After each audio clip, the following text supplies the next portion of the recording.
topik kita adalah bicara kecantikan yang sejati.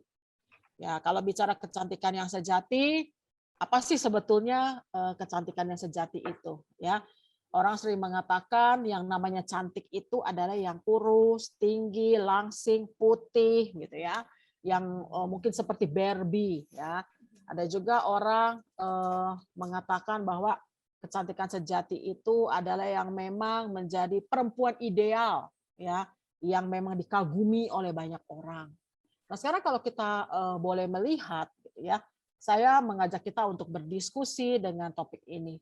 Setujukah kita? Ya, setuju nggak kita? Ini namanya setuju atau enggak, terserah ya. Sewaktu kita pacaran atau sewaktu pacaran, laki-laki itu berhak untuk memilih dan perempuan itu berhak untuk memutuskan. Itu yang pertama. Setujukah Bapak Ibu dengan poin ini? Pacaran bahwa laki-laki itu berhak untuk memilih, perempuan itu berhak untuk memutuskan. Katanya. Setuju. Setuju. Bu Iva, setuju. Setuju ya. Ya. Pak Netson pasti nggak jawab karena cuma sendiri. Nah, dari sekian banyak perempuan yang bisa dipilih, kenapa Bapak akhirnya memilih Ibu? Nah, ini Pak Netson deh yang jawab. Kenapa dari sekian banyak perempuan, tadi kan katanya laki-laki itu berhak memilih, perempuan berhak memutuskan. Tapi kenapa sekarang kok laki-laki itu akhirnya memutuskan untuk memilih perempuan yang dia kasihi? Nah, mungkin Pak Netson bisa sharing sedikit nih dengan kita semua.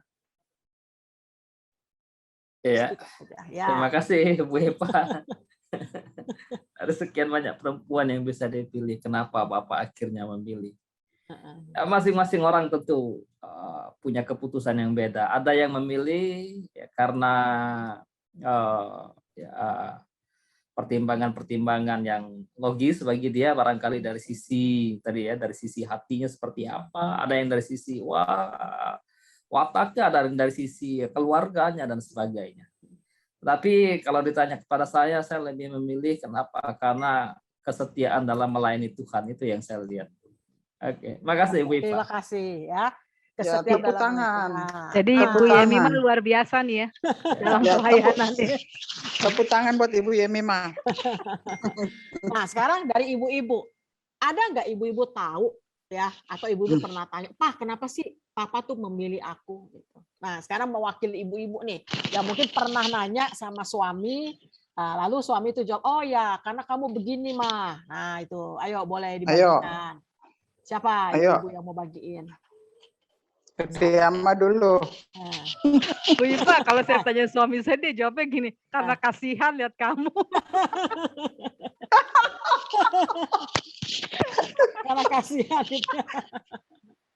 Tapi pasti ibu nggak percaya dong, ya masa kasihan gitu ya. Pasti ada sesuatu juga yang membuat yakin kenapa sih dia milih aku gitu ya. Nah, mungkin ada ibu-ibu yang mau sharing. Silakan, boleh. Siapa yang mau sharing nih? Ibu Roma. Gak usah malu, kita kan sama-sama. Ayo Ibu. Ayo Bu Meta. Aku kalau suamiku ditanya kenapa milih aku, karena katanya aku lucu, deket aku ketawa melulu. Membawa kebahagiaan gitu ya. Aku nggak ikutan, saya nggak ikutan. Ya, Bu Meta langsung begitu aja. I don't know. Hanya Tuhan yang tahu itu. Hanya Tuhan dan Bu Meta dan Pak Sirait. Ayo, Yemi mah. Bu Nelly Anda. Yemi mah. Ya inilah yang terjadi kan kalau kita lihat bahwa pasti ada alasan-alasan tertentu ya. Yang jelas adalah kita yang terpilih dari sekian banyak perempuan ya. Nah, kita coba mau lihat sekarang sama-sama. Apakah sudah layarnya sudah terganti? Sudah? Ya. Sudah ya? Oke. Ya, sudah. Inikah arti cantik? Saya mau mengajak ibu-ibu lihat, inikah arti cantik? Ketika kita tahu ada seorang yang bernama Christina Onassis. Ya. Orang yang bernama Christina Onassis.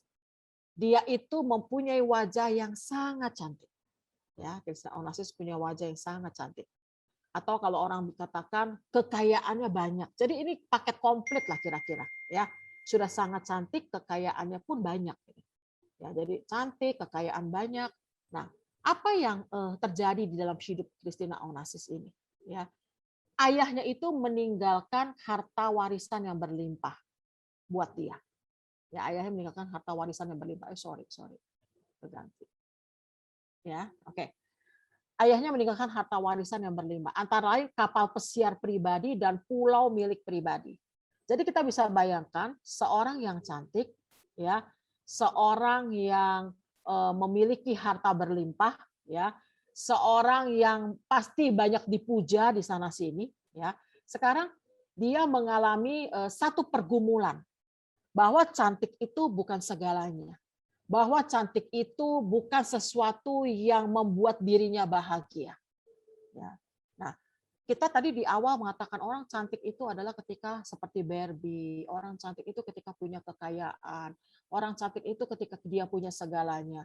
Nah, sekarang kita lihat ternyata seorang Christina Onassis yang cantik, seorang Christina Onassis yang punya segalanya, seorang Christina Onassis yang punya harta, punya kecantikan, dan punya apa yang dia mau, ternyata dia tidak mengalami seperti yang dia harapkan. Nah, apa yang terjadi ibu-ibu? Ternyata di dalam kehidupannya dia sudah beberapa kali menikah. Ya, tapi ia harus menghadapi kenyataan pahit, seluruh pernikahannya berakhir dengan kekecewaan. Dan terakhir, dia menutup kisah hidupnya dengan satu keputusan, yaitu adalah bunuh diri. Nah, inilah Christina Onassis. Kalau orang mengatakan dia cantik, sangat cantik. Dia kaya, sangat kaya. Dia punya segalanya. Ketika dia menikah, dia memiliki kegagalan dalam pernikahannya. Dan dia harus menghadapi kenyataan yang pahit, bahwa pernikahannya berakhir dengan kekecewaan dan berakhir dengan bunuh diri. Ya, jadi udah derita, masalah, kesedihan melingkupi kehidupannya.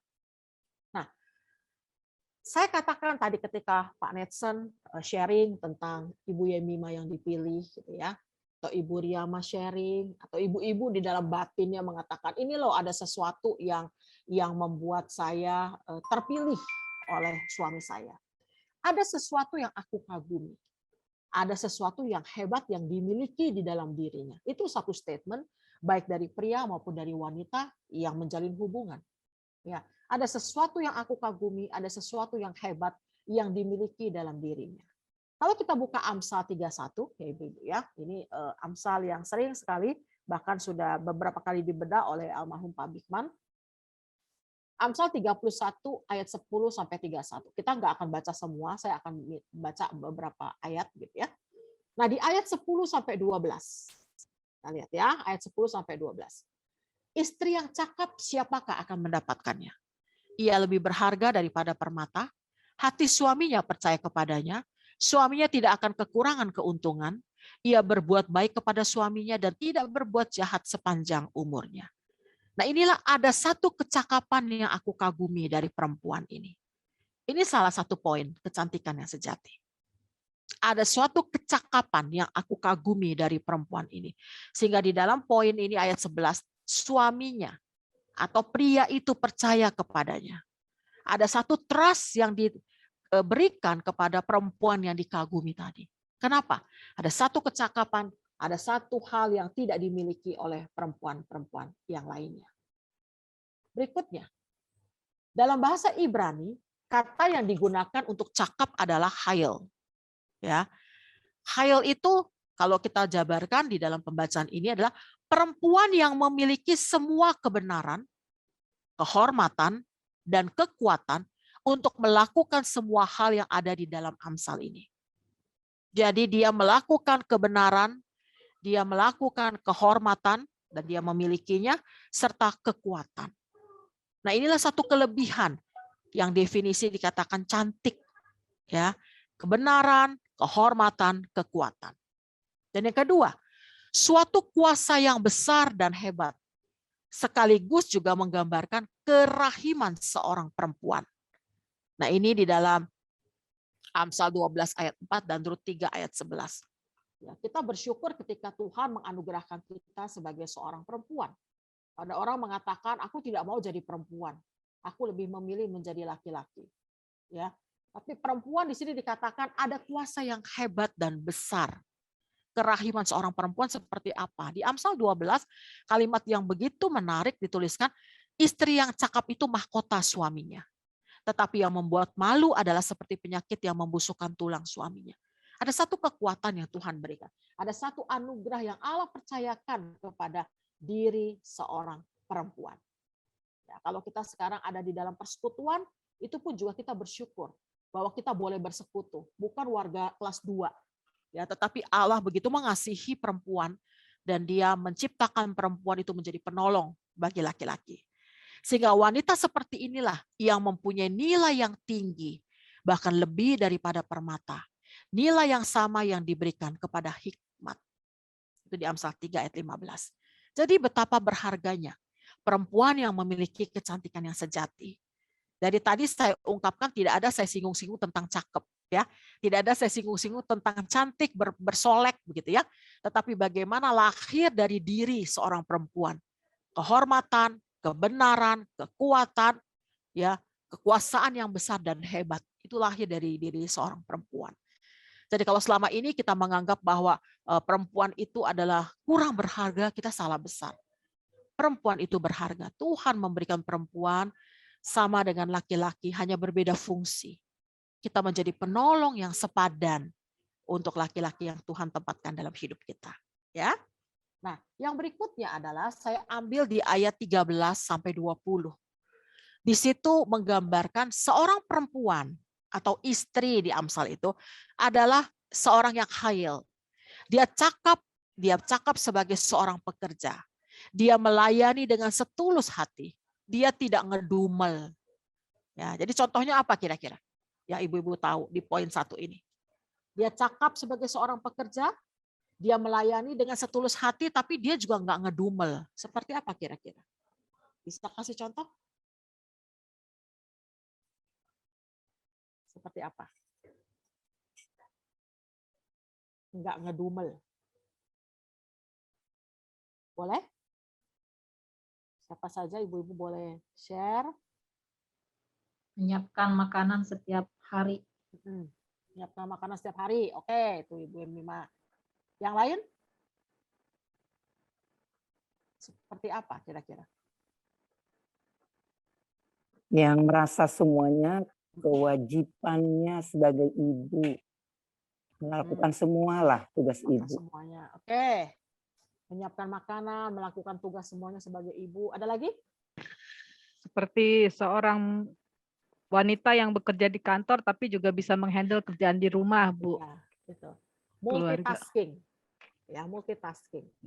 Banyak orang mengatakan tadi disebutkan Ibu Yamima, Ibu Nelly, Ibu Riama, itu adalah perempuan yang multitasking. Ya, dia bisa mengerjakan pekerjaan itu sekaligus. Jadi kalau seorang ibu berkarir di kantor, dia pulang, dia tetap harus mengerjakan pekerjaan rumah tangga. Beda dengan bapak-bapak. Ketika dia pulang adalah memang waktunya dia untuk beristirahat. Waktunya dia untuk dilayani. Ya, kalau ibu-ibu tidak ada seperti itu, dia harus ngecek PR anak, agenda udah apa belum ya. Dia harus ngecek mungkin kalau ada Mbak asisten di rumah, dia harus ngecek sesuai dengan atau tidak, makanan disiapkan seperti apa. Nah, itulah multitasking seorang perempuan. Nah, di ayat 21 dan ayat 22 kembali dilengkapi. Seorang perempuan yang khail atau istri yang khail ini adalah cakap dalam membuat perencanaan. Dia mampu membuat perencanaan yang baik. Contohnya seperti apa?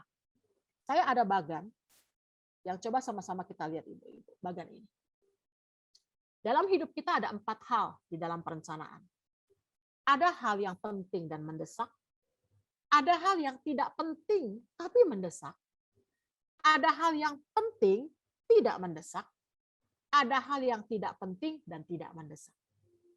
Nah, perempuan yang khail tadi, istri yang khail tadi, dia mampu membuat skala prioritas. Dia mampu membuat planning yang baik sehingga dia bisa memilah dan memilih mana yang penting. Saya kemarin baru ngobrol dengan teman di kantor ya. Dia cerita gini, Bu, kenapa sih ibu-ibu kalau beli perhiasan sekarang, dia nggak bisa ke toko perhiasan, dia belilah di online. Dia tanya saya, bagus nggak ya kalau anting kayak begini? Bagus nggak ya kalau gelang seperti ini? Kenapa sih Ibu mesti beli di toko online? Apakah ibu-ibu tuh nggak takut katanya akan ditipu? Beda ketika ibu-ibu datang ke toko emas dan memilih sendiri. Nah, waktu dia bicara seperti itu, temannya menimpali. Iya ya, udah susah hidupnya zaman COVID begini kok masih pilih-pilih emas? Apakah emas jadi kebutuhan ya Bu Iva ya? Bagi perempuan, apakah perempuan itu kalau beli emas itu menjadi satu kebutuhan seperti kita bicara kebutuhan primer dan sekunder? Ya, emas itu menurut bapak-bapak kebutuhan tersier, kebutuhan yang kalau bisa bukan urutan ketiga lagi, keempat, kelima, keenam gitu. Ya. Nah, memang sudut pandangnya agak berbeda ya laki-laki dengan perempuan. Tetapi kalau kita lihat di dalam skala perencanaan ini, ada mungkin perempuan itu yang melihat perhiasan itu adalah sesuatu yang penting dan mendesak. Aku harus beli. Nah, itu lakukan sekarang. Dia lihat itu penting. Aduh, kalau nggak aku ketinggalan sama ibu-ibu di sebelah. Dia udah punya, aku nggak punya. Tapi mungkin yang paling ekstrim, ada orang yang menganggap perhiasan itu tidak penting dan tidak mendesak. Sehingga dia bilang, bisa saya tunda atau saya tinggalkan. Nah, skala prioritas kita ada di mana? Itu berpulang kembali kepada ibu-ibu dan saya. Juga Pak Netson. Ya, bapak-bapak yang lain. Jadi kalau kita lihat skala prioritas, kita mau menempatkan di mana? Mengurus anak ada di mana? Ya, ketika kita me time, memanjakan diri sendiri ke salon gitu ya, mani-pedi, kerimbat, ada di mana? Nonton bioskop bersama suami ada di mana misalnya ya. Lalu ketika kita harus memperkaya diri, memperkaya ilmu ya dalam hal ini adalah baca buku, tambah pengetahuan, mungkin ikut kursus, sekolah atau apapun, itu ada di mana? Nah, ibu-ibu lah yang bisa menempatkan ini. Makanya skala prioritas ini ketika kita bangun pagi hari, biasanya kita udah bikin tuh. Ya, mana yang hari ini penting dan mendesak aku harus lakukan. Mana yang sekarang tidak penting tapi mendesak. Ya, harus ASAP, as soon as possible. Ya, rencanakan, bikin planning segera. Dia nggak penting tetapi dia mendesak. Ya, nggak penting-penting banget. Ya, misalnya Anda udah janji sama orang, mungkin bagi kita nggak penting, tetapi bagi orang yang nunggu kita itu penting. Nah, itu mendesak, dia mau share sama kita. Ya, karena orang itu membutuhkan kita bukan untuk kita berbicara, cukup kita mendengarkan dia sudah dikuatkan gitu. Atau yang ketiga, penting tapi nggak mendesak, tapi tak mendesak. Artinya minta bantuan orang lain. Kita bisa pakai wakil kita. Ya, kamu bisa nggak bantu saya menangani ini? Nah, itu misalnya. Itu penting tapi tak mendesak. Nah, tapi ketika kita masuk ke poin yang terakhir, tidak penting dan tidak mendesak, kita bisa tunda atau kita bisa tinggalkan. Nah, tinggal skala prioritas ini ibu-ibu lah yang menentukan. Nah, perempuan yang cakep tadi, dia bisa mengatur ini dengan baik. Sehingga dia bisa tahu mana yang harus dia dahulukan, mana yang harus dia tinggalkan. Ya, ada ibu-ibu punya pengalaman untuk poin ini? Sebelum kita lanjut, silakan. Adakah?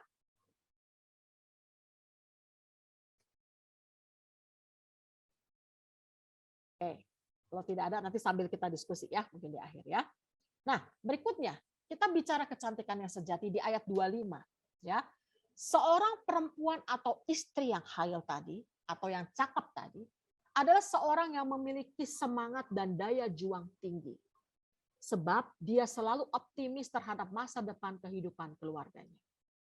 Nah, kalau di ayat 23 untuk suaminya, di ayat 26 dan 28 untuk anak-anaknya. Ini untuk mereka yang ada di dalam keluarga. Jadi dia punya semangat dan daya juang yang tinggi. Punya rasa optimis terhadap masa depan kehidupan keluarganya. Inilah perempuan yang memiliki kecantikan yang sejati. Jadi kalau saya katakan perempuan yang memiliki kecantikan sejati akan terlihat. Dia selalu bersemangat dan semangat itu bisa ditularkan loh. Ya, kalau orang melihat kita bersemangat, biasanya orang akan ikut bersemangat. Tapi ketika orang melihat kita selalu muram, lalu kita mukanya tak bergairah, kalau pepatah bilang hidup segan, mati tak hendak. Nah, orang melihat kita seperti itu, dia akan juga nular seperti itu. Tinggal bagaimana kita memposisikan diri kita. Ya, adakah semangat juang yang tinggi yang bisa Bapak Ibu tularkan kepada sekitar kita? Ya. Nah, cakep tidak sama dengan cakep. Sebab perempuan atau istri yang cakep adalah orang-orang yang takut akan Tuhan. Dan dia mengenal cara Tuhan berkarya serta mencukupkan kebutuhan keluarganya. Ini yang menjadi satu poin yang menguatkan kita sebagai anak-anak Kristus. bahwa kita memiliki takut akan Tuhan. Itulah kecantikan yang sejati. Dan bukan hanya kita punya takut akan Tuhan, tetapi kita mengenal cara Tuhan berkarya untuk mencukupkan kebutuhan keluarga kita, untuk mencukupkan apa yang kita butuhkan. Tuhan tidak pernah salah mengatur hidup kita. Dia tidak pernah terlalu cepat, juga tidak pernah terlalu lambat. Selalu tepat pada waktunya. Kalau kita mengikuti jalan Tuhan, ketika kita ada di jalan Tuhan, berjalan bersama dengan Tuhan, ada orang mengatakan bahwa Tuhan, engkau berjalan terlalu lambat. Atau ada orang bilang, Tuhan, engkau berjalan terlalu cepat sampai aku nggak bisa ngikutin. Nah, apakah betul ketika kita berjalan bersama Tuhan, Tuhan itu terlalu lambat atau Tuhan itu terlalu cepat? Yang jelas ketika kita berjalan dengan Tuhan, Tuhan punya caranya sendiri. Yang saya selalu ingat bahwa berjalan bersama Tuhan itu tidak menjamin kita sampai lebih cepat. Tidak menjamin kita sampai lebih cepat. Tetapi yang pasti kita sampai di tempat yang tepat. Jadi kalau kita hidup berjalan bersama dengan Tuhan, tidak menjamin kita sampai lebih tepat. Tetapi yang pasti, kita pasti sampai di tempat yang tepat. Itulah Tuhan. Dia melakukan berbagai cara menurut kedaulatannya. Tinggal bagaimana, kita mau nggak hidup bersama dengan dia. Kita mau nggak sabar berjalan di dalam relnya Tuhan. Sabar menanti apa yang akan Tuhan kerjakan dalam hidup kita. Ya, saya pun dalam minggu-minggu ini, mungkin saya juga termasuk orang yang mudah sekali goyang begitu ya. Saya dalam kondisi kurang fit dalam hal kesehatan saya, juga di dalam pekerjaan saya. Begitu banyak yang harus saya kerjakan, khususnya dalam bulan September, Oktober ini. Karena saya di fakultas itu sedang akreditasi 2 prodi sekaligus. Ya. Dan pemerintah di dalam proses akreditasi sekarang luar biasa dengan 9 standar itu. Bukan hanya bicara itu dosen ngajarnya benar nggak? Kampus Anda punya fasilitas bagus nggak? Karyawan Anda waktu melayani Anda excellent nggak? Bukan itu yang ditanya. Yang ditanya adalah outcome-nya. Ibu dan Bapak tahu ya arti outcome ya.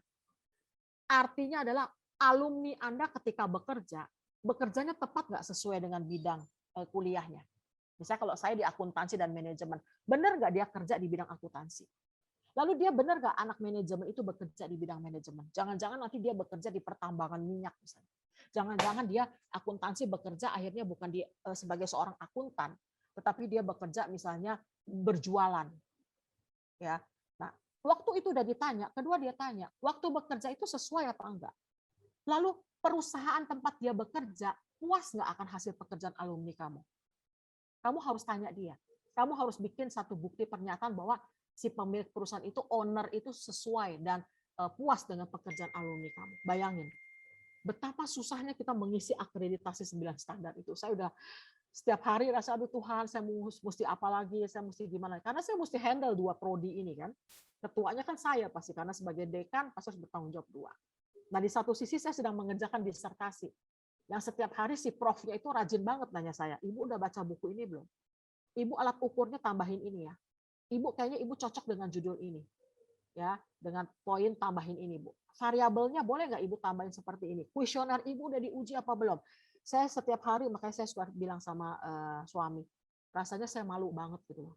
Itu profesor rajin banget ngingetin saya. Padahal saya kerja di kampus pulang setiap hari malam gitu ya. Sehingga saya kadang-kadang ngerjain ya ala kadarnya dulu deh gitu ya. Nanti sebentar saya tabung lagi besok. Nah dia suka tanyain.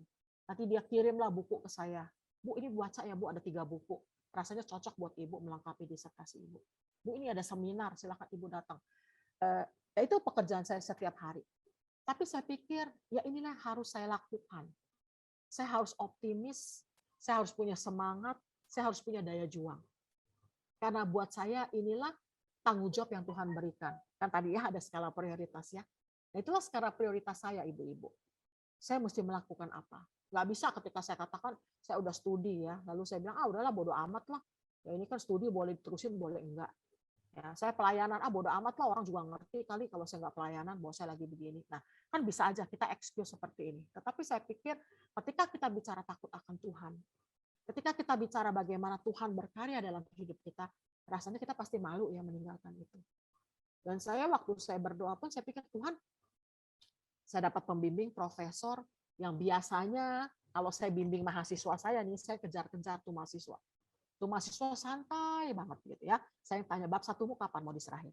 Bab 2 kamu gimana? Kuesioner kamu udah disebar apa belum? Itu saya tuh yang teleponin anak-anak bimbingan saya kalau di S1. Nah sekarang saya punya profesor, ternyata profesor yang juga melakukan hal yang sama dengan saya, walaupun bentuknya berbeda. Ya, ini Bu Iva baca buku ini ya Bu. Ini Ibu tambahin ya alat ukurnya ini ya Bu. Ibu ketemu saya besok udah ada perubahan ya Bu. Kita bisa diskusi ya Bu. Nah, saya ada 3 pembimbing. 3-tiganya tuh modelnya begitu. Kalau yang 1 dari sisi ini, yang 2 dari sisi ini, yang 3 dari sisi ini begitu ya. Tapi buat saya inilah yang Tuhan anugerahkan.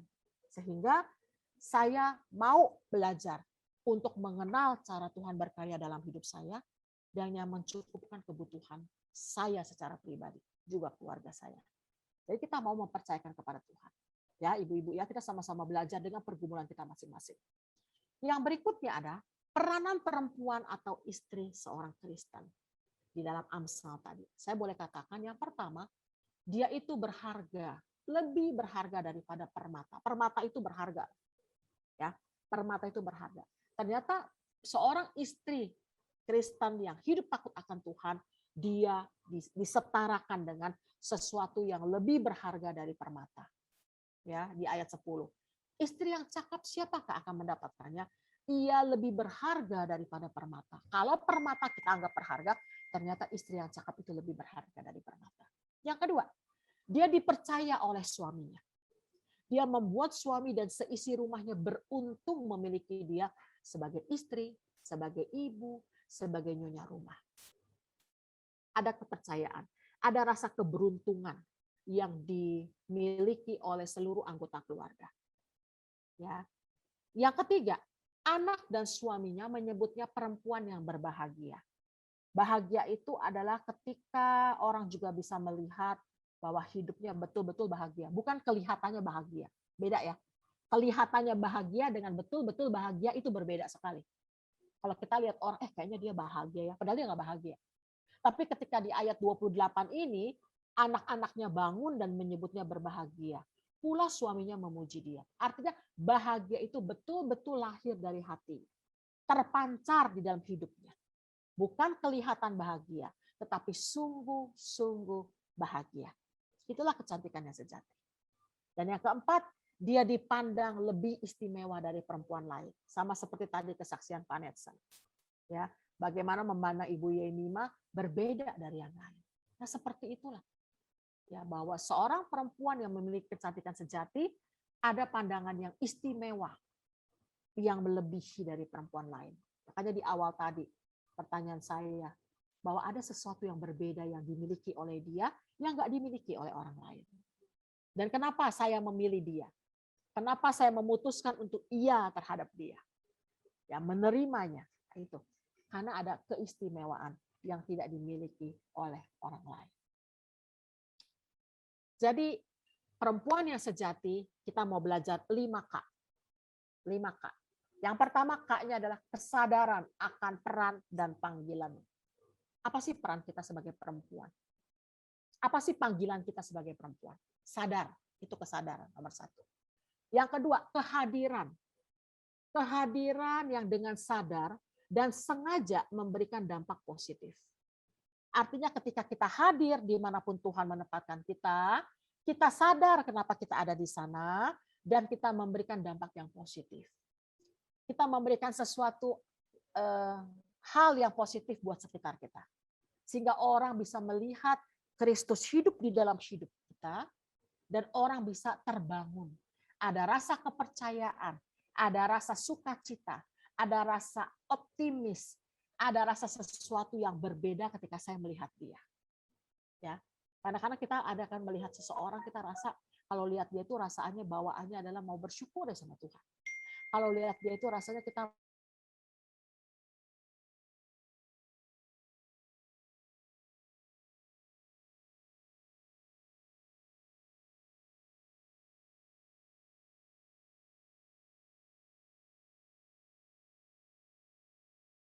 sesuai kasih karunia Tuhan.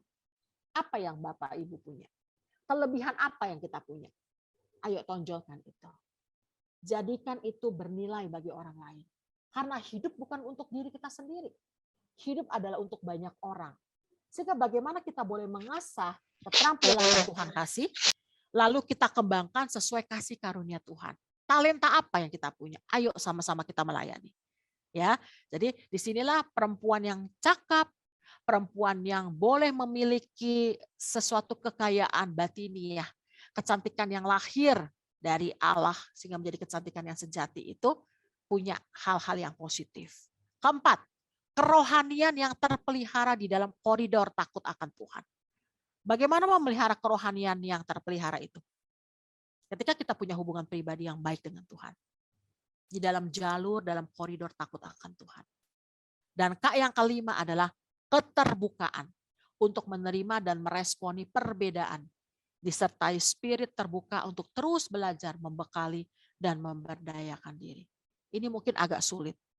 Ketika kita dikritik, ketika kita mungkin disanggah sama orang, ketika orang menyatakan tidak setuju akan ide kita, ketika orang mungkin menganggap kita bahwa terabaikan, siapa sih kamu, gitu ya, tidak masuk hitungan. Nah ini di poin 5 ini adalah bagaimana legowo, orang bilang, ya, menerima dengan hati yang lapang bahwa saya harus siap meresponi perbedaan, siap untuk terus belajar, siap untuk memberdayakan diri. Jadi sebagai seorang yang memiliki kecantikan yang sejati, dia sangat mengerti siapa dirinya dan dia tahu apa yang harus dia lakukan untuk memperlengkapi dirinya. Be beautiful. Ya, beautiful, Anda itu cantik, ya. Beautiful, Anda itu cantik. Semua perempuan punya kecantikan. Masing-masing dengan porsinya, ya. Bahwa kecantikan sejati itu adalah refleksi dari kebahagiaan hidup seseorang. Ini yang saya katakan. Kalau orang bahagia bukan pura-pura bahagia, bukan kelihatan bahagia. Semua orang yang bahagia adalah cantik. Kalau kita merasakan kebahagiaan, kecantikan itu akan terpancar. Yang kedua, kecantikan yang sejati bukan berasal dari klinik kecantikan. Kita nggak perlu pusing-pusing ke salon tiap saat, ya. Booking salon ya seminggu sekali udah harus di-touch, harus ditarik ini dan sebagainya. Bukan berasal dari kecantikan salon. Tetapi kecantikan sejati itu juga bukan dari make up yang tebal yang selalu menjadi andalan. Kalau nggak bermake up kita nggak pede rasanya begitu ya. Nah, kecantikan sejati bukan pula dari keturunan ataupun operasi plastik. Kita akan bilang mama papa saya nggak cakep sih, makanya muka saya begini nih. Tuh coba lihat dia, mama papanya cakep, makanya anaknya cakep juga. Nah, kita kan sering tuh dengar kalimat-kalimat itu, termasuk anak-anak remaja putri. Ketika dia ngaca, dia lihat, aduh mama papa saya jelek sih, makanya muka saya jelek nih katanya. Ya, tuh lihat mama papanya si Anu, cakep tuh, papanya kayak foto model sama mamanya. Anaknya makanya cakep-cakep, enggak itu. Kecantikan sejati bukan itu, bukan karena keturunan. Bukan karena kita harus operasi plastik supaya jadi cantik. Tapi kecantikan sejati berasal dari sukacita di dalam hati. Yang saya katakan terpancar. Kedua, kecantikan sejati itu kita memiliki karakter yang unggul. Orang tahu kita seperti apa. Orang tahu kebaikan hati kita seperti apa. Kalau di dalam firman Tuhan, biarlah kebaikanmu diketahui oleh semua orang. Kalau kita baik, orang merasakan kebaikan itu. Kalau kita hidup benar di dalam Tuhan, orang bisa melihat kebenaran itu. Ketika kita punya integritas, orang akan tahu betapa pribadi kita adalah pribadi yang berintegritas. Kelihatan. Karena kita adalah surat Kristus yang terbuka. Nah, Tuhan itu menaruh banyak mata di sekitar kita. Jadi kalau kita melakukan hal-hal yang buruk, hati-hati. Banyak orang yang akan melihat kita. Ya, banyak orang yang akan memandang kita seperti apa. Tapi di sinilah kita lihat bagaimana Tuhan mengajar kita untuk memiliki karakter yang unggul. Dan kecantikan sejati adalah anugerah Tuhan. Anugerah sesuatu yang tidak pantas kita dapatkan, tetapi Tuhan kasih buat kita. Itulah kecantikan sejati. Anugerah yang Dia berikan kepada kita manusia berdosa, seharusnya nggak pantas kita dapat. Tapi itu yang Dia berikan. Jadi ibu-ibu tidak usah berkecil hati ketika kita melihat diri kita seperti ini. Kita nggak sama dengan dia yang cantik. Kita nggak punya dana lebih untuk ke salon. Kalau dia bisa tiap hari, Bu, saya nggak punya, Bu. Belum tentu sebulan sekali saya bisa ke salon. Kecantikan sejati bukan dari itu. Kecantikan sejati lahir dari anugerah Tuhan. Terpancar dalam hidup kita dan bisa dilihat oleh banyak orang. bahwa kita memiliki kecantikan yang sejati di dalam Tuhan. Beautiful. Kita adalah orang-orang yang cantik di dalam Kristus. Akhirnya, apalah artinya kalau kita berwajah cantik namun hatinya tidak takut pada Tuhan? Kemolekan adalah bohong. Kecantikan adalah sia-sia. Tetapi istri yang takut akan Tuhan dipuji-puji. Artinya apa? Percuma wajah kita cantik. Percuma kita poles sana sini kalau hati kita tidak takut akan Tuhan. Sehingga perempuan yang bahagia sudah pasti terlihat cantik. Tapi perempuan yang cantik belum tentu dia bahagia. Saya ulangi. Perempuan yang berbahagia sudah pasti dia terlihat cantik. Sedangkan perempuan yang cantik belum tentu dia bahagia. Ibu-ibu, maukah kita memiliki kecantikan yang sejati? Mulailah berbahagia dengan apa yang kita punya. Mulailah kita melihat bahwa segala sesuatu yang Allah berikan dalam hidup kita sungguh amat baik. Tidak perlu iri, tidak perlu banding-bandingkan kita dengan orang lain, karena yang Allah berikan jauh lebih berharga dari apapun. Itu share dari saya, ibu-ibu. Silakan kalau ada ibu-ibu mau bagikan buat kita semua, boleh 1 atau 2 orang, saya persilakan.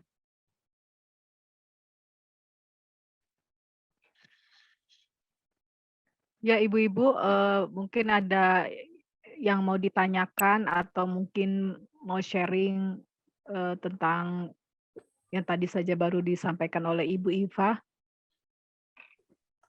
Silakan Bu Ibu. Mungkin Ibu Nelly, dari Bu Nelly. Oke.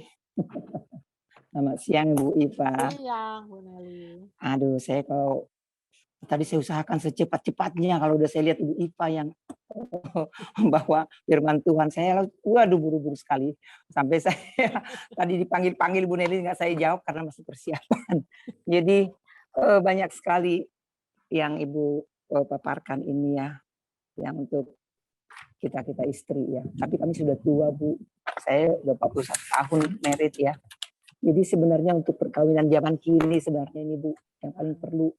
Karena saya perhatikan perkawinan sekarang ini banyak sekali yang cekcok ya. Tidak merasa ini lagi semua bahwa dia berharga, bahwa dia lebih berharga dari permata. Tidak lagi seperti itu. Saling ego, saling menonjolkan diri. Jadi saya lihat Bu, mungkin ya, karena Tuhan kan mengatakan bahwa istri itu sebenarnya bukanlah untuk mencari nafkah ya. Sebenarnya dalam firman Tuhan ya. Nah, untuk mengelola rumah tangga. Karena Adam yang disuruh mencari nafkah, akan sakitlah kau mencari nafkah kan gitu ya. Kita hanya diharuskan dalam rumah tangga, artinya dalam melahirkan gitu ya Bu ya. Nah, ini yang saya pahami, mungkin karena sudah semuanya sekarang emansipasi, di sini kurang balance ya. Si istri tidak lagi mengatakan saya kecantikan saya adalah dari ini, bukan lagi dari salon lah kecantikannya dia pikir itu segala-galanya. Ini saya lihat pandangan saya itu makanya banyak orang jadi bercerai, tidak lagi menghargai suaminya. Padahal ini sebenarnya Amsal 31 ini sangat-sangat perlu sekali diketahui istri. Ya. Jadi itulah ininya Bu, sedikit dari saya. Memang kalau Ibu katakan tadi istri yang cantik adalah yang selalu semangat mengerjakan sesuatu. Coba kalau kita nggak semangat, masak pun tidak enak Bu. Terus terang. Saya biasanya kalau saya terus terang agak saya pintar masak sedikit ya. Tapi kalau udah hatiku tidak semangat, nggak enak Bu. Nggak enak, saya juga makannya nggak enak. Semua anak-anak juga nggak enak. Tumben ya Mama nggak enak masakannya. Pasti dikatakan gitu. Nah ini yang saya katakan, saya ini kan Bu dari paparan Ibu sangat-sangat berharga sekali ini. Kecantikan yang sejati inilah yang harus dimiliki seorang perempuan. Jadi kembali saya yang tadi seperti Bu katakan, saya nggak sempat jawab tadi ya. Kenapa suami saya memilih saya? Saya pernah kecil hati sedikit Bu, ini agak panjang sedikit ya. Begini, saya ketemu dengan mantan dia. Nah, dia katakan begini, kenapa ya Pak Silitonga itu mau sama Ibu Nelly ini? padahal bapak itu ganteng.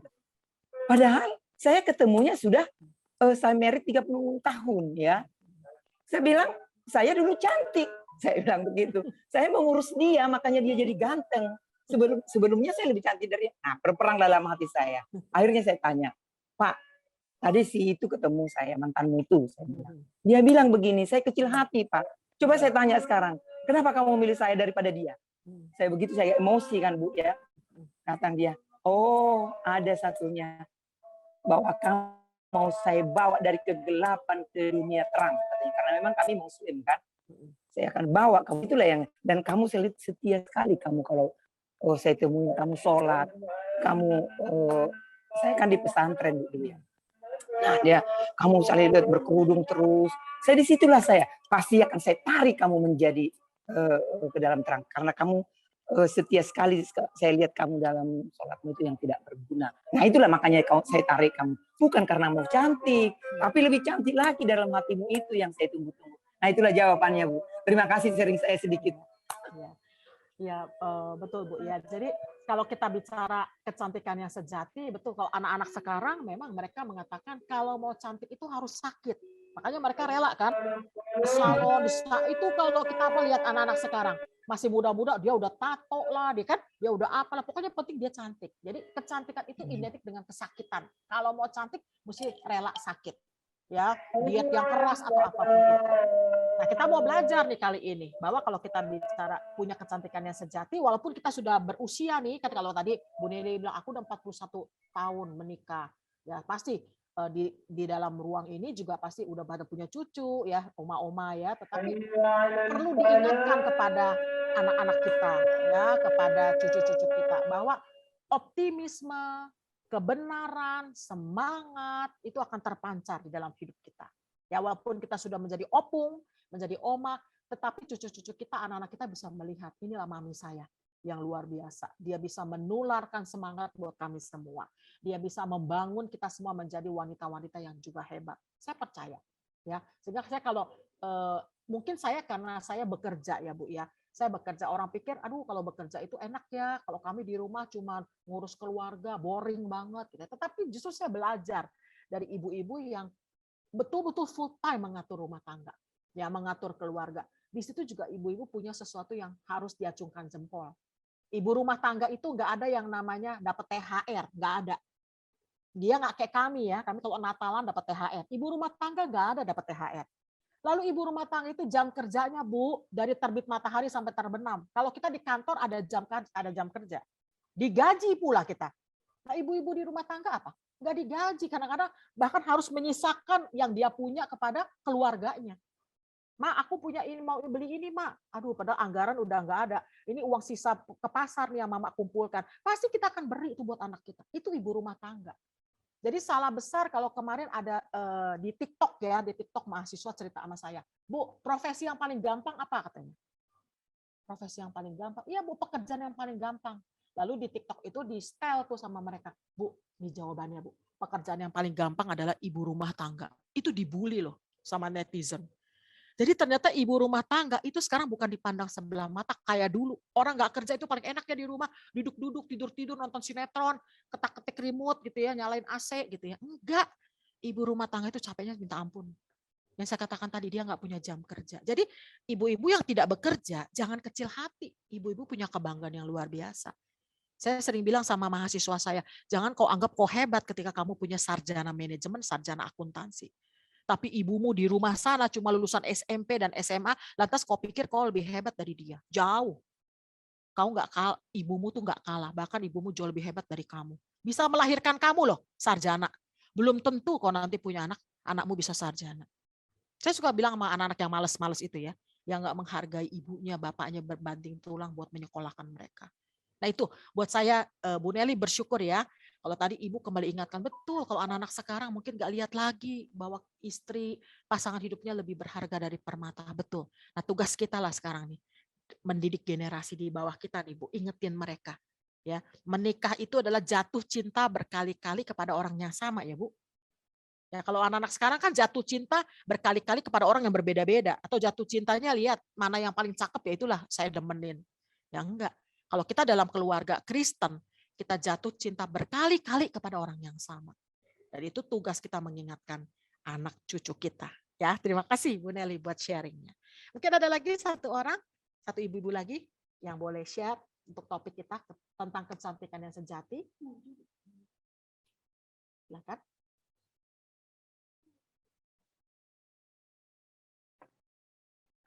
Ayo silakan Ibu-ibu, mungkin ada dari Butin. Ya, Butin. Terima kasih, sorry ya tadi agak terlambat kok saya lupa kasihkan ini loh ngurus tanaman. Terima kasih Bu Iva. Iya, Butin. Saya punya pengalaman ya Bu Iva. Saya dulu memang kuliah di UI jurusan arkeologi, kemudian saya lulus, terus ketemu sama Bapak. Di situ saya bergumul. Bukan soal bergumul dalam pernikahan, tetapi untuk masa depan saya. Akhirnya saya berpikir, saya lebih baik hidup mendampingi dia, yang kebetulan seorang militer, di mana pada zaman dulu nih Bu Eva, zamannya saya, itu istri-istri militer itu agak apa ya, bukan dilarang, tapi keberatan kalau bekerja gitu kan ya. Sedangkan saya berpikir orang tua saya membiayai hidup saya untuk kuliah. Akhirnya saya lebih mementingkan kehidupan keluarga, lalu saya tidak pernah bekerja. Walaupun ada penyesalan dari saya, 4 tahun saya kuliah kok nggak dapat apa-apa. Sampai saya nggak berani menaruh titel itu karena saya nggak bekerja. Tapi saya merasa suatu kebahagiaan bagi saya. Fokus saya hanya kepada keluarga, mendampingi suami. Mungkin Bu Iva tahu bagaimana kesibukannya tentara, lebih sibuk daripada orang yang bekerja, istri tentara maksud saya. Saya harus membagi waktu untuk mendampingi suami dinas, membina ibu-ibu, kemudian saya sendiri juga harus membina anak-anak saya sendiri. Saya nggak mau anak-anak saya terlantar. Terlebih-lebih kalau kita mendapatkan tempat di daerah-daerah yang terpencil. Saya nggak pernah dapat tempat di kota. Baru setelah mendekati pensiun baru di Jakarta. Jadi disitulah saya berpikir, saya tidak pernah malu sebagai ibu rumah tangga. Kadang-kadang kan, ibu pekerjaan apa? Ibu rumah tangga. Kalau gitu kan dulu ya. Saya justru karena saya mengambil satu pilihan yang Tuhan berikan tepat menurut saya, dan itu adalah pilihan Tuhan sebagai ibu rumah tangga, tapi saya sekarang berbahagia dan bersyukur sekali walaupun keadaan, mungkin Bu Iva tahulah keadaan rumah tangga saya ya, sudah bukan rahasia lagi. Saya tidak pernah fokus kepada masalah hidup saya, tetapi saya selalu fokus kepada keluarga, terutama anak-anak. Puji Tuhan, anak-anak saya semuanya boleh dikatakan menurut pandangan saya Tuhan beri keberhasilan. Bahkan cucu saya juga. Cucu saya Stefani, anaknya Cipi, mungkin keponakannya Bintang, mungkin tahu ya. Ya, Simbolon. Ya, Simbolon. Dia sudah selesai kuliah di UK dan dia sedang melanjutkan lagi untuk penyamaan hukum di Indonesia. Kemudian anak saya yang tertua, Andre juga, itu anak mungkin lebih sekali, dia mengambil 2 fak, bahasa Inggris dan hukum, sedang mempersiapkan sidang. Itulah yang membuat saya suatu kebahagiaan yang Tuhan berikan, anugerah. Jadi saya tidak pernah menyesal menjadi ibu rumah tangga, tidak bekerja, walaupun saya dulu untuk kuliah itu jatuh bangun ya Bu Eva, yang maksud saya kan zaman dulu mah buku-buku sulit, kita harus cari keloak-keloak dan sebagainya. Tapi itulah satu anugerah Tuhan. Saya lebih bangga menjadi seorang ibu rumah tangga. Kalau saya berkarir belum tentu anak-anak saya berhasil atau suami saya berhasil, tapi Tuhan menggantikan saya. Itulah suatu kebanggaan yang harus saya syukuri di dalam kehidupan saya. Hanya inilah pengalaman saya Bu Iva. Terima kasih Bu Iva. Terima kasih.